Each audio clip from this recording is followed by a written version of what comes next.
ప్రార్థన. ప్రేమ నమ్మకం కలిగిన మా గొప్ప దైవానికి కొందరు స్తోత్రాలు తండ్రి. గడిచిన దినాలంతట్లోనైనా మమ్మల్ని క్షేమంగా కాపాడి ఈ రాత్రికాల సమయంలో నా తండ్రి నీ పిల్లలతో కలిసి నీ మాటలను పంచుకునే భాగ్యాన్ని ప్రసాదించిన నీ కొందనాలు తండ్రి. ఇదిగో నాయన నీ పిల్లలతో నీ మాటలు చెప్తుండగా సమయోచితమైన నీ జ్ఞానాన్ని దయచేయమని.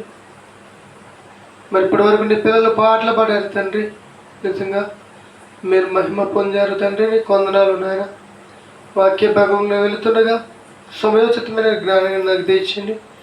వింటున్న నీ పిల్లలకు వారి యొక్క మనోన్నతిని వెలిగించమని ప్రభువైన యేసుక్రీస్తు నామములో ప్రార్థనకు సమర్పించుకున్నాం తండ్రి, ఆమేన్. కూడి వచ్చిన మీ అందరికీ ప్రభువైన యేసుక్రీస్తు నామములో వందనాలు, శుభములు తెలియజేస్తున్నాను. ప్రియమైన దేవుని వలన మరి ఈరోజు ఒక మంచి అంశాన్ని మనం ధ్యానం చేసుకుందాం. మనిషి చావు సమాధితోనే ముగించబడుతుందా అని ఒక మంచి పాఠాన్ని ధ్యానం చేసుకుందాము. భూమి మీద పుట్టుకొచ్చే ప్రతి మనిషి చావు గురించి మాత్రం ఆలోచించలేకపోతున్నారు. ఈ భూమి మీద ప్రతి మనిషి పుట్టడం వెనకాల ఒక కారణం ఉన్న విషయాన్ని మర్చిపోకూడదు. అది క్రైస్తవుడైనా సరే, అది దేవుని నమ్మని వాడైనా సరే, ప్రతి మానవుడు వెనకాల ఒక బలమైన కారణం అనేది దాగి ఉన్నది. మనిషి పుట్టేటప్పుడు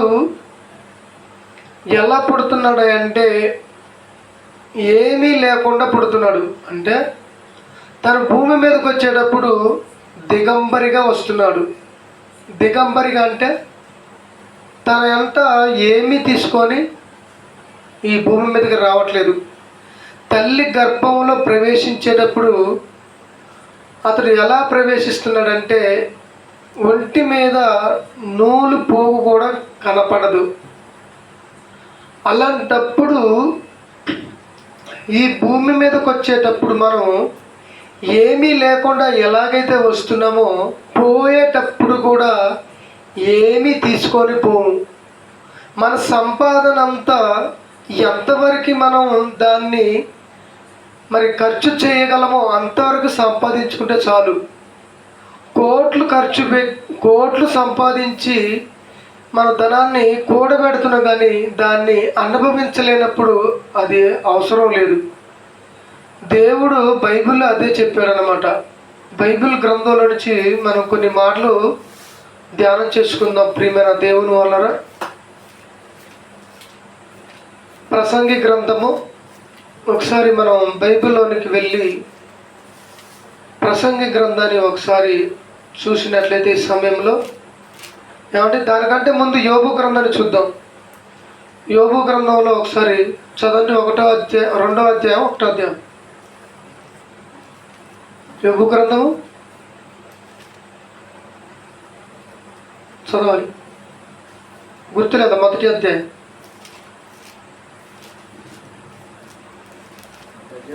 తల్లి గర్భంలో నుంచి నేను దిగంబరిగా వచ్చాను, దిగంబరిగానే వెళ్ళిపోతాను అంటున్నాడు. మీరు ఎన్నిసార్లు చదివిన మాట మీకు గుర్తు రావట్లేదంటే బైబిల్ మీద మీకు ధ్యాస లేదంటుంది. 21వ వచనం, 1వ అధ్యాయం 21వ వచనం. నేను నా తల్లి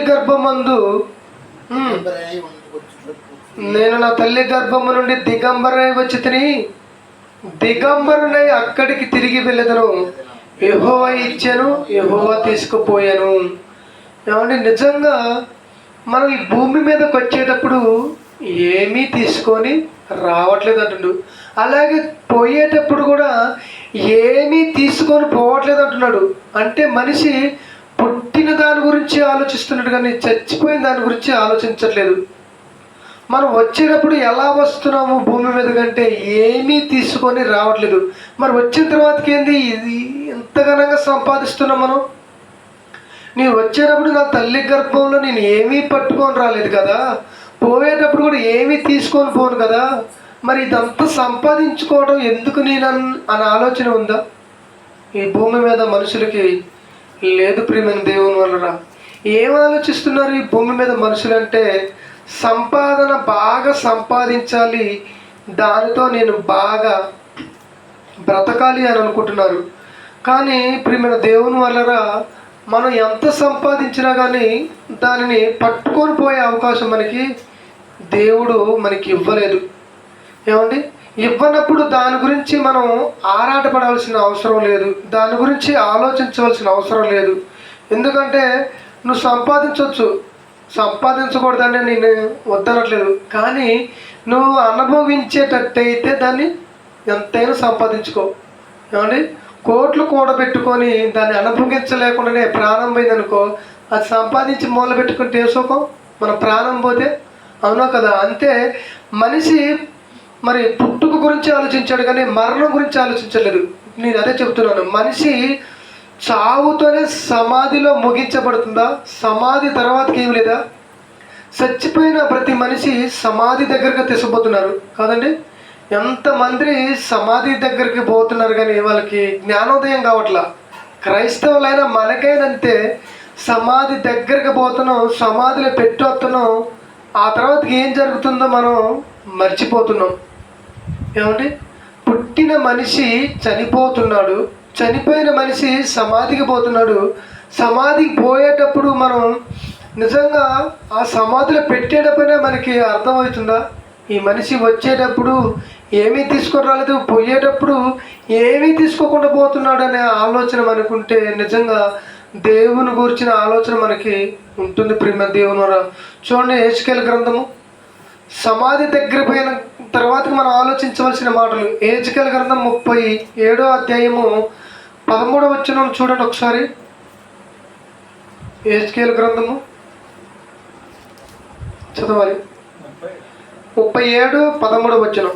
హెచ్కేల్ గ్రంథము 37వ అధ్యాయము 13వ వచనాన్ని ఒకసారి మనం ధ్యానం చేసుకుందాము.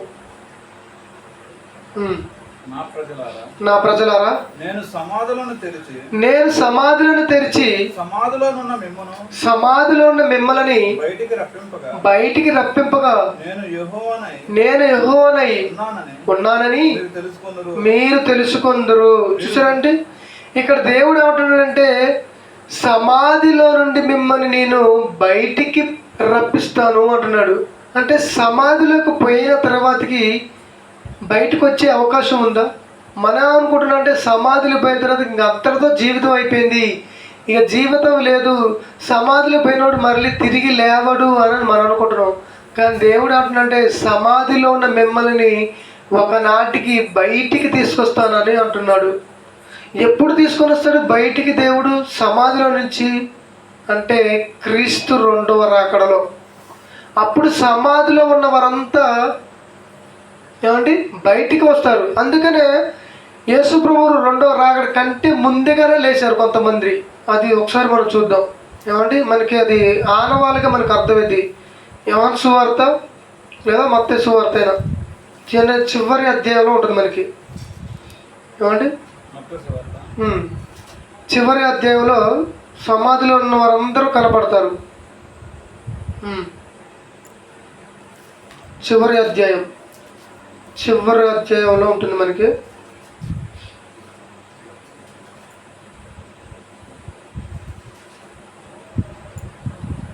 ఏమండి 28వ అధ్యాయము చదువు. మత్తయి సువార్త 28:60 లేదు, 8వ వచనం. 8వ వచనం చదువు. మత్తయి సువార్త 28:8.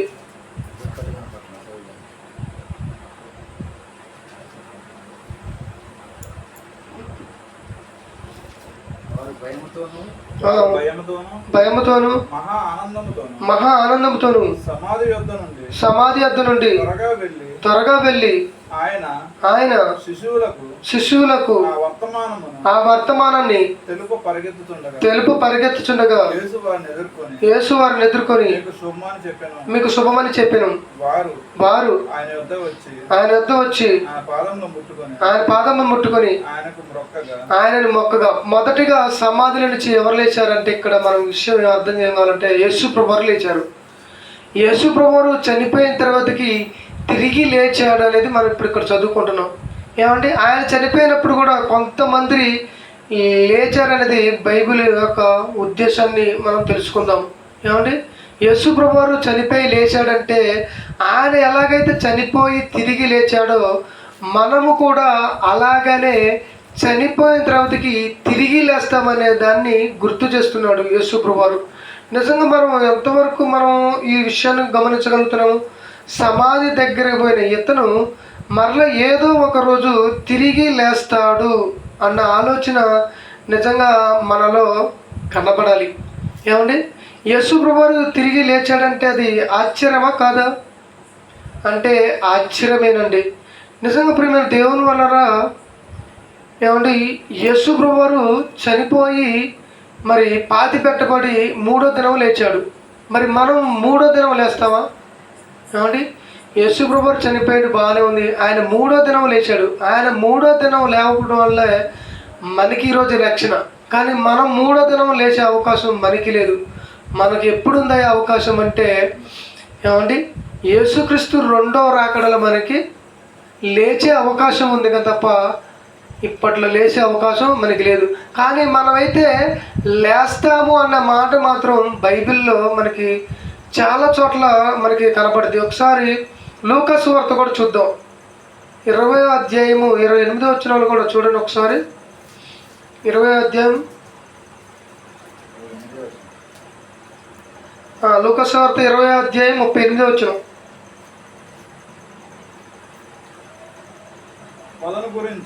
పొదను గూర్చిన భాగములో ప్రభు అబ్రహాము దేవుడునని ఇస్సాకు దేవుడనని యాకోబు దేవుడని చెప్పెను. చెప్పుచు మృతులు లేతురని మోసే సూచించెను. ఆయన సజీవులకే దేవుడు కానీ మృతులకు దేవుడు కాదు. ఇక్కడ ఏమంటున్నాడు? మృతులు లేస్తారని చెబుతున్నాడు. ఏమంటే యేసుక్రీస్తు చెబుతున్నాడు అనమాట ఈ మాట, ఈ విషయాన్ని. మృతులు అనగా చనిపోయిన వారు తిరిగి లేపబడతారు అంటున్నాడు. కానీ వాళ్ళకి కూడా అర్థం కాల, మనం చనిపోయిన మనం తిరిగి లేస్తాం అంటున్నాడేంటి? మరి ఎప్పుడు తిరిగి లేస్తామా అని యేసుప్రభుని అడిగారంటే అడగల.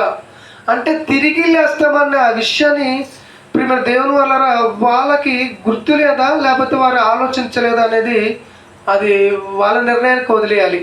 కానీ మనకేం అర్థమవుతుందంటే మనం ఏదో ఒక రోజు మాత్రానికి తిరిగి లేస్తాం. అంటే తిరిగి లేవాలి అంటే మనల్ని దేవుడు లేపాలి అంటే ఏమండి, భూమి మీద దేవుని కొరకు బ్రతికినా బ్రతకకపోయినా తిరిగి లేస్తారు. కానీ దేవుని కొరకు బ్రతికిన వాళ్ళు మాత్రం పరలోకానికి పోతారు. ఏమండి, 2 గుంపులు ఉంటాయని చెప్పి యేసుప్రభువు. ఒకటి గొర్రెల గుంపు, 2 మేకల గుంపు. అంటే ఇప్పుడు ఈ 2 గుంపులు ఒకేసారి లేచినప్పుడు ఈ 2 గుంపులను విడదీసి పరలోకం ఉందన్న నా తండ్రి చేత ఆశ్రయింపబడిన వాళ్ళరా పరలోకాన్ని స్వతంత్రించుకొని మనతో చెబుతాడు.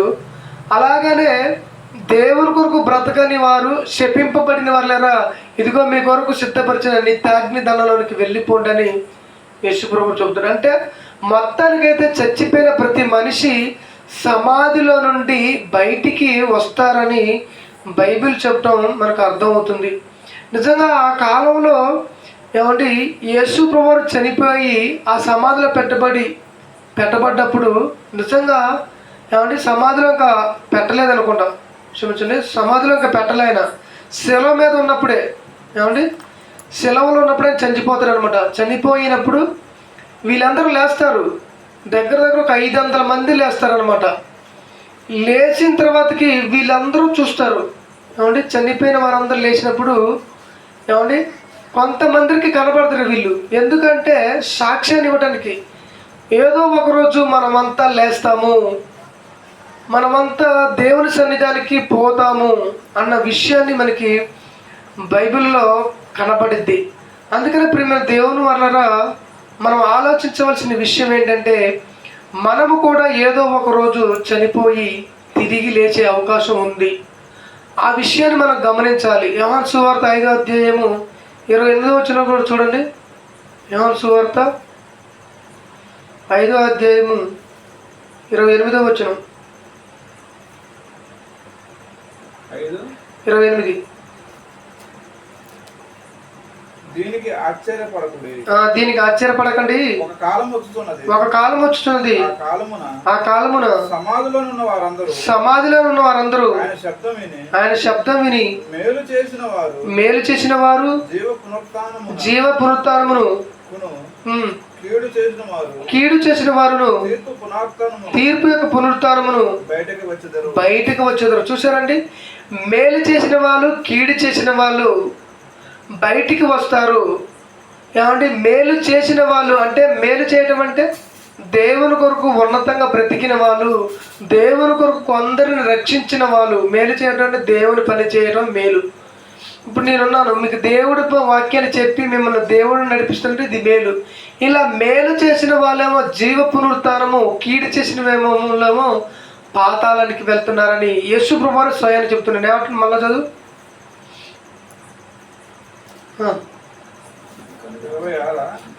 కొంచెం ముందుకేసుకోండి.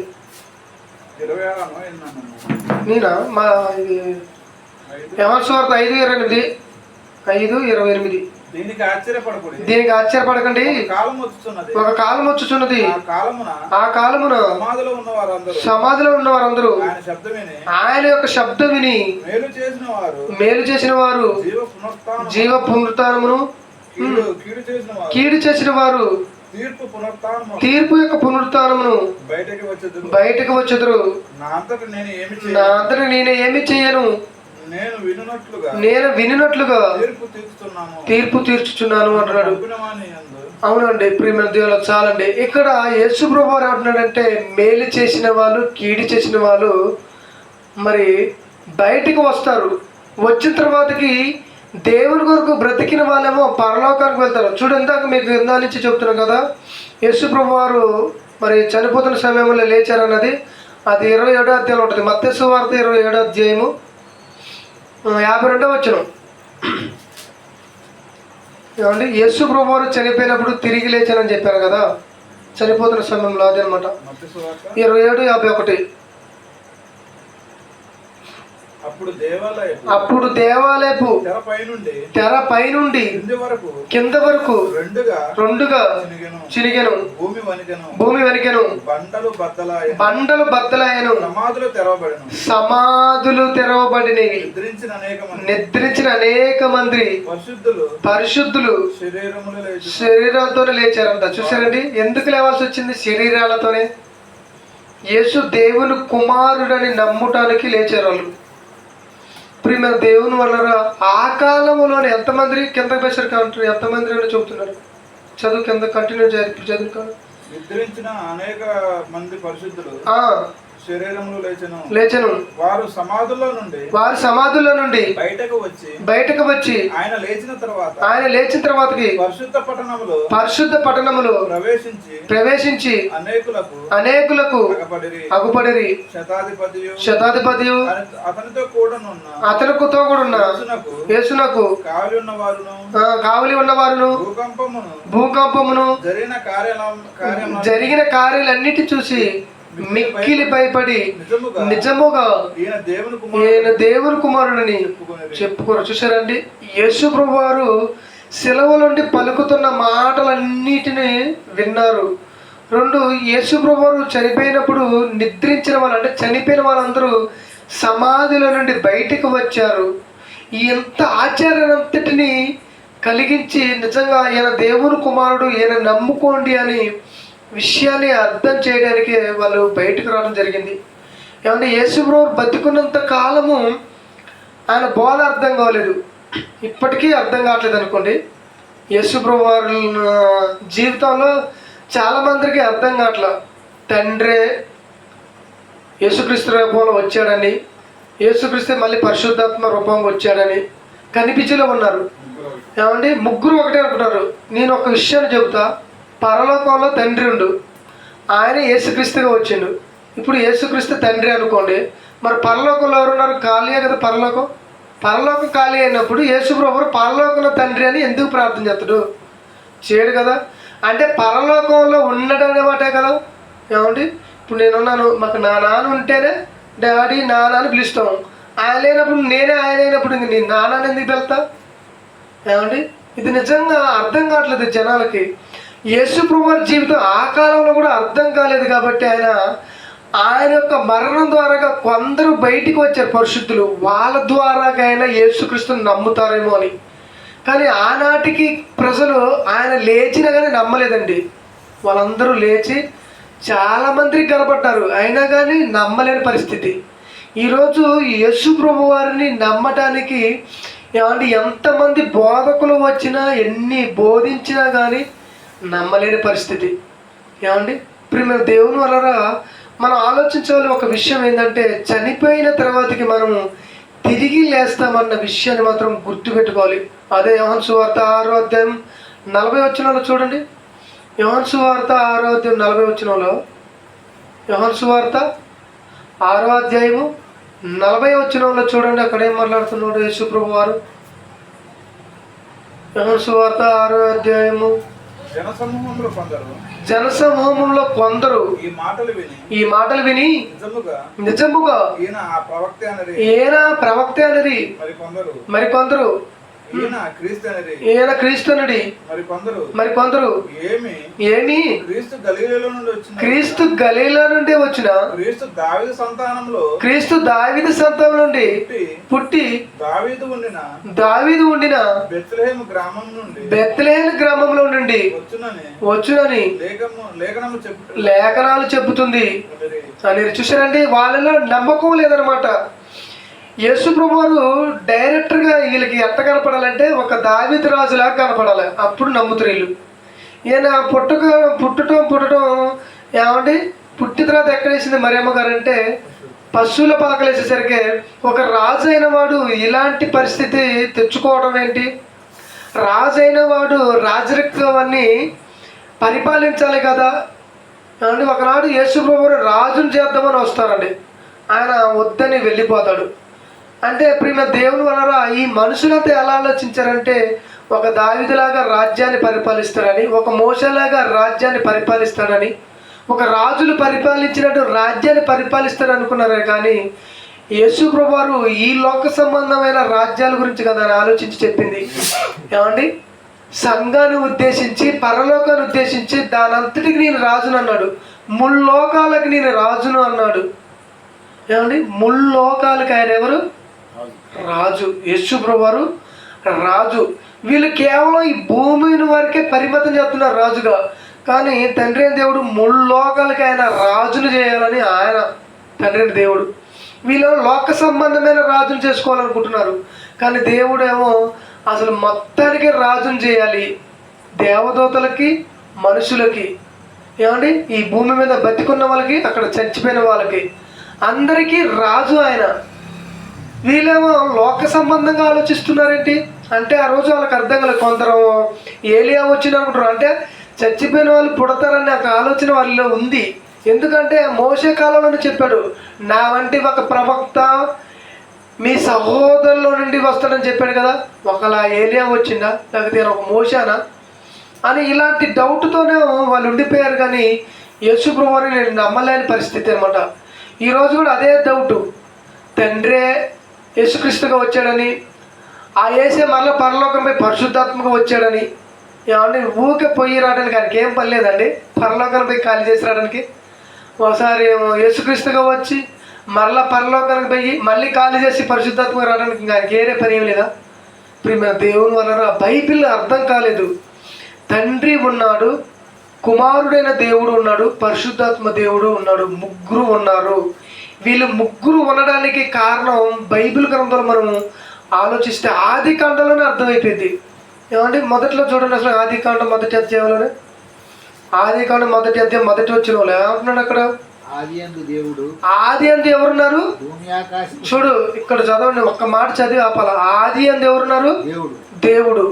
ఆదిలో దేవుడు ఉన్నప్పుడు కింద ఇంకెవరున్నారని చెబుతున్నాడు? భూమి ఆకాశం సృజించను. భూమి నిరాకరగాను శూన్యముగాను ఉండెను. చీకటి అగాధ జలముల పైన కమ్మి ఉండెను. దేవుని ఆత్మ జలముల పైన అలర్చున్నాను. దేవుని ఆత్మ, జలములు ఎక్కడున్నాయి? ఇక్కడే జలములు ఉన్నాయి. ఇదంతా ఏమంటే ఈ భూమి అంతా శూన్యంగా ఉన్నప్పుడు, అంటే ఈ చెట్లు లేవు, ఈ కనపడే భూమి అంతా లేదు, అప్పుడు ఇవన్నీ జలములతో నిండబడ్డాయి. ఇప్పుడు ఆత్మ ఇప్పుడు ఇక్కడ ఉంది. ఏ ఆత్మ? దేవుని ఆత్మ, పరిశుద్ధాత్మ. మరి ఇక్కడ ఆత్మ ఉన్నప్పుడు పైన ఎవరు ఉండాలి? తండ్రి ఉండాలి, యేసుక్రీస్తు ఉండాలి. అవును కదా? అంటే పరలోకంలో తండ్రి యేసుక్రీస్తు ఉంటే కింద పరిశుద్ధాత్మ వచ్చి జలముల పైన అల్లాడుతుంది. అంటే నా తండ్రి ఎలా చేయబోతున్నాడు అన్న ఆలోచన ఎవరికి? పరిశుద్ధాత్మ దేవునికి. నిజంగా నా తమ్ముళ్ళు ఈ భూమి మీద నుంచి పుట్టుకొస్తున్నారనే ఆలోచన. ఏమండి, మనం ఫ్రిడ్జ్లో ఎలా దాచుకుంటాం? అవునా కదా? ఫ్రిడ్జ్లో మన వస్తువులు ఎలా దాచుకుంటాం? అలా నేలలో దాచింది దేవుడు ఈ ప్రకృతిని మొత్తాన్ని. ఏమంటే ఈ మెటీరియల్స్ అంటారు వీటన్నిటిని. ఈ మెటీరియల్స్ అన్నిటిని నేలల్లోనే దాచి ఆ నీళ్ళన్నిటిని ఇంకము చేసి మనకి భూమిని కనపడేటట్టు చేసి ఈ ప్రకృతిలో ఈ మెటీరియల్స్ ఉన్నాయి చూసినావా, ఆపాడుతున్నాయి, అవన్నీ పుట్టుకొని వచ్చాయన్నమాట. అంటే ఆయన దాచిని స్టోరేజ్ చేసింది అనమాట, పాడవకోకుండా ఉండటానికి. అందుకని పరిశుద్ధాత్మ భూమి మీద ఆయన ఏం చేస్తున్నాడంటే నేలపైన అల్లాడుతూ తిరుగుతూ చూస్తున్నాడు, పర్యవేక్షణ చేస్తున్నాడు. అంటే పైన ఎక్కడ ఆయన ఎవరున్నారు? తండ్రి ఉన్నాడు, యేసుప్రభు ఉన్నాడు. అంటే ఇప్పుడు మన దేవుని వల్ల మనం ఆలోచించాలి. తండ్రి, కుమార, పరిశుద్ధాత్మ ముగ్గురు ఉన్నారు. అందుకనే కదా యేసుప్రభు అంటున్నాడు మత్తయి సువార్త 28వ అధ్యాయము 19వ వచనం. మత్తయి సువార్తలోకి చూద్దాం. ఇక్కడ యేసుప్రభు మనకి క్లారిటీ ఇస్తుంది. 28వ అధ్యాయము 19వ వచనం ఏమంటున్నాడు ఇక్కడ చూడండి. ఒక తండ్రి లేకపోతే యేసుప్రభు తండ్రి యేసుప్రభుగా వస్తే ఇక్కడ యేసుప్రభు చెప్పింది అబద్ధం అయితే. 28వ అధ్యాయం 19వ వచనం. కాబట్టి మీరు వెళ్ళి సమస్త జనులను శిష్యులుగా చేయుడి, తండ్రి యొక్కయు కుమారుని యొక్కయు పరిశుద్ధాత్మ. చూసారండి, యేసుప్రభు చెబుతున్నాడు, చనిపోయి తిరిగి లేచి చెబుతున్నాడు ఆయన. ఏమంటే ఎక్కడుండి చెబుతున్నాడు తెలుసా? ఇది చూడండి, ఆయన ఎక్కడుండి చెబుతున్నాడు అంటే భూమి మీద ఉన్నప్పుడే చెబుతున్నాడు. చనిపోయి తిరిగి లేచి ఎవరితో మాట్లాడుతున్నాడు? శిష్యులతో మాట్లాడుతున్నాడు. అంటే యేసుప్రభు ఇక్కడ ఉన్నాడంటే పైన ఎవరున్నట్టు? తండ్రి ఉన్నట్టే కదండి. తండ్రి ఉండబట్టే తండ్రి యొక్క అన్నాడు, కుమారుడిగా ఆయన ఉన్నప్పుడే నా యొక్క అన్నాడు, పరిశుద్ధాత్మ ఉన్నాడు కాబట్టి పరిశుద్ధాత్మ దేవుడి పేరు ఎత్తింది. ఇక్కడ ముగ్గురు పేర్లు యేసుప్రభు వారు స్వయంగా చెబుతుంటే మరి ముగ్గురు ఉన్నారని ఎందుకు నమ్మట్లేదు వీళ్ళు? ఇందాక అన్న చెప్పు నువ్వు. యోహాను సువార్త 8:16. యోహాను సువార్త 8:16. నేను ఒక్కడినై ఉండక నేనును నన్ను పంపిన తండ్రి కూడా ఉన్నాము గనక నేను తీర్పు తీర్చునని. నా తీర్పు సత్యమే. నేను ఉన్నాను, నా తండ్రి ఉన్నాడు. ఏమంటే తండ్రి లేకపోతే నేనే తండ్రిగా వచ్చాను రా నాయన, అక్కడ ఉన్న తండ్రి నేనా, అక్కడ ఒవ్వులేనా చెబుతుడు. అంటే అది అట్ట చెప్పట్లా, నేను ఉన్నాను తండ్రి ఉన్నాడు అంటే. అంటే యేసుప్రభు మాటని వీళ్ళు ఏం చేస్తారంటే అబద్ధంగా చేసి చెబుతున్నారు. తండ్రి లేడు, ఏం లేడు, అక్కడే ముగ్గురుగా యాక్ట్ చేస్తుందని. ఏది మన సినిమాలో కనుక డబల్ పోజ్ చేస్తున్నా, త్రిపుల్ పోజు, ఒక్కడే చిరంజీవి ఉంటాడు బయట, కానీ మనకి సినిమాలో చూడండి ముగ్గురులాగా యాక్షన్ చేస్తున్నారు. అవునా కదా? నిజంగా బయట ముగ్గురు చిరంజీవులు ఉన్నారంటే లేరు. ఏమంటే ఇప్పుడు యేసుప్రభు ఏమైనా సినిమా యాక్టింగ్ ఏమైనా చేస్తున్నా, పోజులు తీయడానికి ముగ్గురుగా, ఒకసారి తండ్రిగా, ఒకసారి యేసుక్రీస్తుగా, ఒకసారి పరిశుద్ధాత్మగా. అంటే బైబిల్ అర్థం కాలేదు. ప్రియమ దేవుని వల్లరా యేసుప్రభువు చచ్చిపోయి ఎందుకు తిరిగి లేచి కనపడ్డాడంటే మనం నమ్మటానికి. ఎలా అంటే నేను ఎలాగైతే చనిపోయి తిరిగి లేచానో మీరు కూడా అలాగే తిరిగి లేస్తారు. నేను ఉన్నాను, నేను చనిపోయి లేచాను అంటే పైన ఇంకొక ఆయన ఉన్నాడు అని అర్థం. తండ్రి ఉండబట్టే కదండి యేసుప్రభువు భూమి మీద చచ్చిపోయాడు, భూమి మీద తిరిగి లేచాడు. ఏమంటే నా ద్వారానే తప్ప తండ్రి వద్దకు ఎవరు పోరండు. అంటే భూమి మీద మనమంతా చనిపోయిన తర్వాతకి ఏమంటే సమాధికి చేర్చబడుతున్నాం కదా, సమాధి కాడికి పోయిన తర్వాతకి మనం తిరిగి ఆ సమాధిలో నుంచి బయటికి వస్తాం. వచ్చిన తర్వాతకి మనమంతా ఎక్కడికి పోవాలంటే యేసుప్రభువు రెండో రాకడతో మనందరినీ పరలోకానికి తీసుకుపోవాలి. అంటే యేసుప్రభువు రావాలి అంటే ఎవరు ఆపుతున్నారు? అక్కడ తండ్రి ఆపుతున్నాడు. ఆయన ఉండబట్టే నా ఆపుతున్నాడు. నా కుమారుడు కొంతకాలం ఆగయ్యా, నా బిడ్డలు, మరి నేను కన్న బిడ్డలు. ఏమంటే మనం కూడా ఎంత ఆలోచిస్తామంటే మనం విన్న పిల్లల గురించి. మనం ఎవరినైనా పోగొట్టుకున్నాం. ఏమంటే ఏదైనా తప్పు చేశాడు అనుకోండి, మనం చంపేసేవాళ్ళు అనుకుంటామా? దొంగతనం చేసి జైల్లో పోయినా కానీ ఆ తల్లి ఏమంటుందంటే తన కన్న ప్రేమతో పోగొట్టుకోవాలనుకోదండి. ఎంత తప్పు చేసినా కానీ తల్లిదండ్రులు వాళ్ళు నా కుమారుడు నాకు కావాలి అనుకుంటున్నా వద్దనుకోరు. అలాగనే పరలోకంలో మన కన్న తండ్రి కూడా మనం ఎంత తప్పు చేసినా కానీ నాకు మాత్రం నా పిల్లలు కావాలి, వాళ్ళు మారి నా దగ్గరకు వస్తే అదే నాకు చాలని ఒక ఆలోచనతోనే మనల్ని ఇప్పటి వరకు కూడా కాపాడుతున్నాడు. మన జీవితంలో ఎన్ని పాపాలు చేస్తున్నా కానీ క్షమించే ఒక మనసు ఎవరికి ఉందంటే ఆ తండ్రికేనండి. ఆ తండ్రికి ఉంది, యేసు ప్రభు వరకు ఉంది, పరిశుద్ధాత్మకు ఉంది. యేసు ప్రభు వారు కూడా ఒక్కొక్కసారి ఆపుతుండే మన విషయంలో. తండ్రికి కోపం వచ్చినప్పుడు కూడా తండ్రి కూడా ఈ భూమిని నాశనం చేయాలనుకున్నప్పుడు యేసు ప్రభు వారు అడ్డపడి ఆపుతున్నాడంట. లూకాసు వార్త 13వ అధ్యాయంలో మనకి ఇది కనపడుద్ది. అంటే యేసు ప్రభు వారు యొక్క మరణ జీవితాన్ని మనం అర్థం చేసుకోవాలి. యేసు ప్రభు వారే సమాధి దగ్గరికి పోయి తిరిగి లేచినప్పుడు మనం ఎందుకు లేము? మనం కూడా ఒక రోజు లేస్తాం. అదే మాటను ఇక్కడ అపోస్తులైన పౌలు గారు చెబుతున్నాడు. కొరింథీయులకు రాసిన మొదటి పత్రిక 15వ అధ్యాయము 42వ వచనంలో చెబుతున్నాడు. అపోస్తులైన పౌలు గారు కొరింథీయులకు రాసిన మొదటి పత్రిక 15వ అధ్యాయం 42వ వచనంలో చెబుతున్నాడు. ఏమంటున్నాడు? చదవాలి ఒకసారి. 42వ వచనం. కొరింథీయులకు రాసిన మొదటి పత్రిక 15వ అధ్యాయం 42వ వచనం. మృతుల పునరుత్థానమును అలాగే శరీరం క్షయమైనదిగా ఎత్తబడి అక్షయమైనదిగా లేపబడును. మన హింస ఘనహీనమైనదిగా ఎత్తబడి మహిమ గలదిగా లేపబడును. బలహీనమైనది ఎత్తబడి బలమైనదిగా లేపబడును. ప్రకృతి సంబంధమైన శరీరంగా ఎత్తబడి ఆత్మ సంబంధమైన శరీరముగా లేపబడును. చూడండి ఏమండి, మీరు ఇక్కడ ఆలోచించాలి. ప్రకృతి సంబంధమైన శరీరం అంటే ఇప్పుడు ఇది, ఈ మట్టితో ఉన్న శరీరం ఎల్లోకి పోతుంది, మళ్ళా మట్టిలోకి పోతుంది. మట్టిలోకి పోయిన తర్వాతకి కొంతకాలం తర్వాతకి చూడండి ఏమంటే కొంతకాలం తర్వాతకి మనం పోయే సమాధి దగ్గర కూడా మన ఆ సమాధి తోడు చూడండి ఆపడుతుంది ఇది. మరి యేసుప్రభువు వారు ఎలా లేచిండు?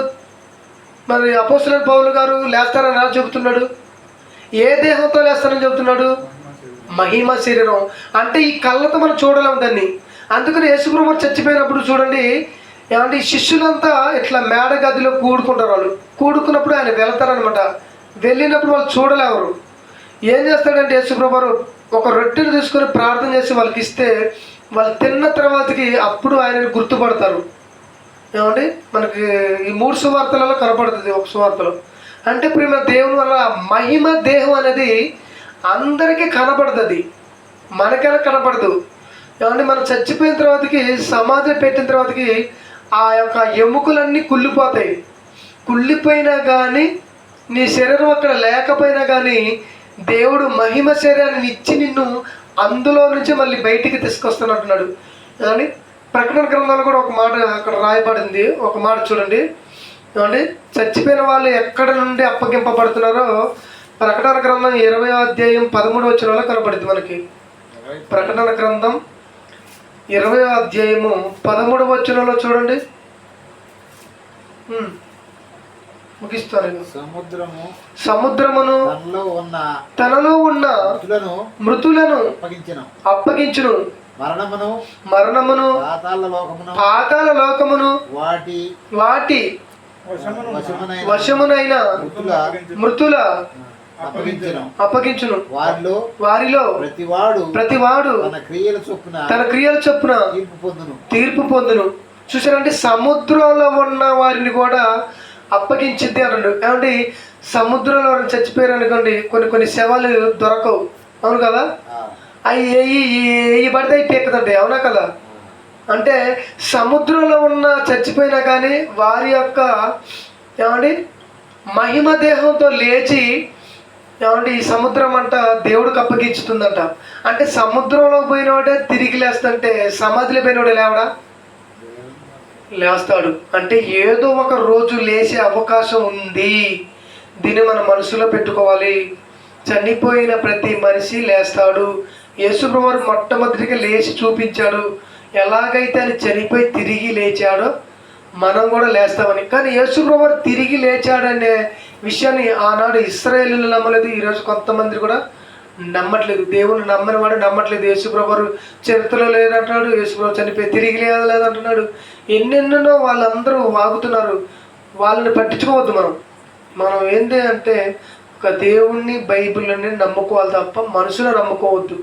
ఏమంటే మనం చనిపోయిన తర్వాతకి లేస్తామని ఒక గుర్తు మీకు ఏంటంటే, మనం ఎన్నో విత్తనాలు చల్లుతున్నాం కదా. వరి విత్తనాలు చల్లుతున్నాం, లేదా గోధుమ విత్తనాలు చల్లుతున్నారు, శనగ విత్తనాలు చల్లుతున్నారు. ఇవి అన్నిటిని చల్లినప్పుడు ఏమంటే అవన్నీ కుళ్ళిపోతున్నాయి అంటే చచ్చిపోతున్నాయి. చనిపోయిన తర్వాతకి మరలా మొక్కగా ఎలా రాగలుగుతున్నాయి, మరలా ఎలా ప్రాణం వస్తుంది అంటే వాటిలో ప్రాణం ఉంది. అలాగే మనలో కూడా లేచే ప్రాణం ఒకటి ఉంది, అదే ఆత్మ సంబంధమైన దేహం. ఆ దేహంతో మనం సమాధుల నుంచి బయటికి వస్తాము. దేవుడు యేసుప్రభు వారు ఏం చేస్తారంటే, దేవుని కొరకు బ్రతికిన వాళ్ళని ఒకవైపు, బ్రతకని వాళ్ళని ఒకవైపు. అదే మత్తయి సువార్త 23వ అధ్యాయంలో చెబుతున్నాడు. చూపించి ఈ మాట చివరిగా చూసి మనం ఈ సమయంలో ముగించుకుందాం. మత్తయి సువార్త 23వ అధ్యాయము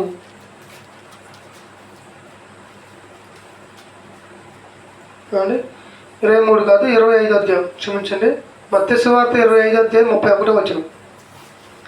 మత్తయి సువార్త 25వ అధ్యాయం 31వ వచనం. తన మహిమతో మనిషి కుమారుడు ఆయనతో కూడా సమస్త దూతలను వచ్చినప్పుడు ఆయన తన మహిమ గల సింహాసనం మీద ఆసీనుడై ఉండెను. అప్పుడు సమస్త జనులు ఆయన ఎదుట పోగు చేయబడుదురు. గొల్లవాడు మేకల నుండి గొర్రెలను వేరుపరిచినట్లు ఆయన వారిని వేరుపరిచి తన కుడి వైపున గొర్రెలను ఎడమ వైపున మేకలను నిలబెట్టును. అప్పుడు రాజు తన కుడి వైపున ఉన్న వారిని చూచి, నా తండ్రి చేత ఆశ్రయింపబడిన వాళ్ళ. ఇక్కడ చూడండి, తండ్రి పేరు కూడా ఎత్తుతున్నాడు. ఏమండి, ఇక్కడ ఎక్కడ విషయాన్ని తెలియజేస్తున్నాడు ఇక్కడ అంటే, చచ్చిపోయిన తర్వాతకి విషయాన్ని యేసుప్రభు బతికుండగానే చెబుతున్నాడు. నా తండ్రి చేత ఆశ్రయింపబడిన వాళ్ళ అని తండ్రి పేరు ఎత్తిండు. అంటే ఆయన ఏమంటే చూడండి, బోధ మొదలుపెట్టిన కానించి ఆయన చచ్చిపోయి తిరిగి లేచిన కూడా తండ్రి తండ్రి తండ్రి తండ్రి అని కలవరించిండు. అంటే తండ్రి ఉన్నాడు, కుమారుడు ఉన్నాడు, పరిశుద్ధాత్మ ఉన్నాడు. ఇక్కడ ఏం జరుగుతుంది, ఎప్పటిది ఈ విషయాన్ని చెబుతున్నాడు యేసుప్రభు. ఆయన ఈ భూమి నుంచి వెళ్ళిపోయేటప్పుడు అంటే ఇదిగో చూడండి, చచ్చిపోయిన వాళ్ళందరూ ఉన్నారు కదండి. ఒకసారి మీకు చూస్తే అర్థమయ్యేటట్టు చెప్తాను మీకు. ఒకసారి చూడండి, చనిపోయిన వాళ్ళు ఉన్నారు కదా. ఇప్పుడు చచ్చిపోయిన వాళ్ళంతా పాతాళానికి పోతున్నారు. ఏమండి, పాతాళానికి పోయే వాళ్ళు ఉన్నారు, పరదేశికి పోయిన వాళ్ళు ఉన్నారు. వాళ్ళంతా మరలా సమాధుల నుంచి బయటకు వస్తారు మహిమ శరీరంతో. పాతాళ లోకంలో పోయిన వాళ్ళు కూడా వస్తారు బయటికి. వచ్చిన తర్వాతకి ఈ గుంపంతా ఎక్కడికి పోయింది అంటే సింహాసనం, పరలోకంలో ఉన్న కన్నతల్లి దగ్గర సింహాసనం ఉంటుంది. ఆ సింహాసనం దగ్గర ఏం చేస్తారంటే ఆయన వేరుపరిచి, నా తండ్రి చేత ఆశింపబడినారు, మీరు పరలోకాన్ని స్వతంత్రించుకోండి, మీరు పరలోకంలో ఉన్నాడు. నా తండ్రి చేత శపింపబడిన వల్ల మీరు మరలా నిత్యాగ్ని దండకి పోండిరా మళ్ళీ ఒకసారి అని నెట్టి పడేస్తాడు. అదే కింద వచ్చినట్టు చెబుతున్నాడు. చూడండి 41వ వచనం. అప్పుడు రాజు తన ఎడమ వైపు 41 ఎడమ వైపు చదువు 41వ వచనం. అప్పుడు ఆయన ఎడమ వైపున ఉన్నవారిని, శపించబడిన వాళ్ళరా, నన్ను విడిచి అపవాదికి వాడి దూతలకును సిద్ధపరచబడిన నిత్యాగ్ని తండ్రి. అసలుకి నిత్యాగ్ని ఎవరి కోసం సిద్ధపరిచినట్టు? అపవాదికి నిత్యాగ్ని సిద్ధపరిచింది. మనం పోతున్నాం ఏంటండి, అసలు సిద్ధపరిచింది వాడి కోసం. వాడు పోవాలి అందులోకి, కానీ వాడు పోయే బదులు మనం పోతున్నాం. మన వాళ్ళందరూ పోతున్నారు. ఎందుకని అంటే దేవుని నమ్మక. అంటే దేవుని నమ్ముకుంటే మనకి పరలోకాన్ని ఇస్తానండి దేవుడు అనుకుంటే, మనం ఏం చేస్తున్నామంటే మనం పరలోకాన్ని వదిలిపెట్టుకొని నరకానికి పోవడానికి ప్రయత్నం చేస్తున్నారు. ఇప్పుడు దేవుని వల్ల ప్రతి మనిషి భూమి మీద తనకి ఇష్టం వచ్చినట్టు బతకొచ్చు, తాగొచ్చు, తినొచ్చు, తిరగచ్చు. కానీ ఏదో ఒక రోజు మాత్రం చనిపోతే మాత్రం ఈ ఆత్మకి ఏమంటే ఎలాంటి శిక్ష పడుతుందో అనేది మనం గుర్తుపెట్టుకోవాలి.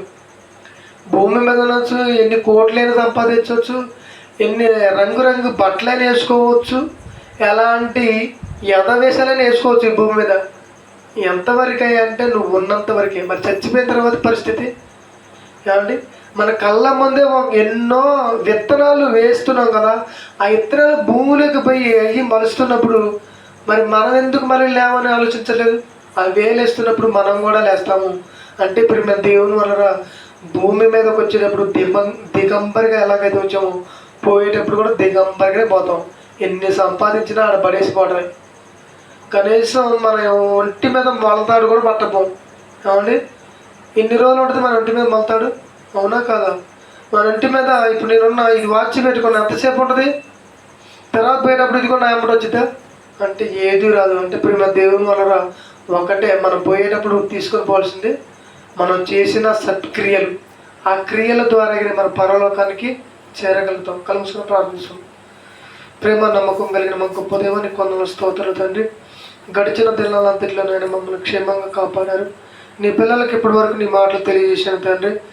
బ్రతికుండగానే నాయన తండ్రి మీ కొరకు ఉన్నతంగా బ్రతుకుటకు సహాయం తెచ్చేయండి. నాకన్నా తండ్రి సమాధి దగ్గరికి వెళ్ళిపోయిన తర్వాతకి ఈ మనిషి ఆ సమాధి గురించి ఆలోచించలేకపోతున్నాడు. నాయన సమాధితోనే అయిపోయింది, ఇంకేమీ లేదు జీవితం అనుకుంటున్నారు. కానీ తండ్రి మరొక జీవితం సమాధితోనే మరి ప్రారంభం అవుతున్న విషయాన్ని నీ పిల్లలకు తెలియజేశాను. తండ్రి నీ పిల్లలకు జ్ఞాపకం చేసుకుని నన్ను కూడా జ్ఞాపకం చేసుకుని మేము ఏదైనా పొరపాట్లు తీసుంటే దయతో క్షమించండి. మరి ముఖ్యంగా మా దేశాన్ని, మా రాష్ట్రాన్ని, యావత ప్రపంచ ప్రజలను, రాజులు, నాయకులను, మంత్రులను అనేక మంది జ్ఞాపకం చేసుకోండి తండ్రి. ఇదిగో సంఘాన్ని జ్ఞాపకం చేసుకుని సంఘ కార్యక్రమాలు జరిగించడానికి సహాయం తెచ్చండి. మరి ముఖ్యంగా తండ్రి మరి జేసల్ డాడీ గారిని కూడా జ్ఞాపకం చేసుకోండి. కుమారుడికి మంచి ఆరోగ్యమును ఆయుష్ని ప్రసాదించండి. బైబిల్ సిటీ ప్రతి ఒక్కరి పేరు పేరు జ్ఞాపకం చేసుకోండి. ఇదిగో నాయన మరి తండ్రి వచ్చే నెలలో మరి ఈ నెలలో తండ్రి 8వ తారీఖు నాయన తండ్రి మరి బాబు రామయ్యతో నీ మాటలను పంచుకోవాలని ఆశపడుచున్నాను. జ్ఞాపకం చేసుకోండి. ఇలాంటి అనేకమైన తండ్రి మేలులకు సంబంధించిన కార్యక్రమాలన్నిటినీ చేసుకొని జీవ పునరుత్థానం పొందుకునే భాగ్యాన్ని మా అందరికి ప్రసాదించమని యేసుక్రీస్తు నామములో ప్రార్థనకు సమర్పించుకున్నాం తండ్రి. ఆమేన్. పరలోకమున్న తండ్రి యొక్క కుమారునికి పరిశుద్ధాత్మ దేవుని యొక్క సహవాసం మనకి సకల పరిశుద్ధులకు తోడుగా ఉండి ముందుకు నడిపించును గాక. ఆమేన్. అందరికీ ఉన్నాయి.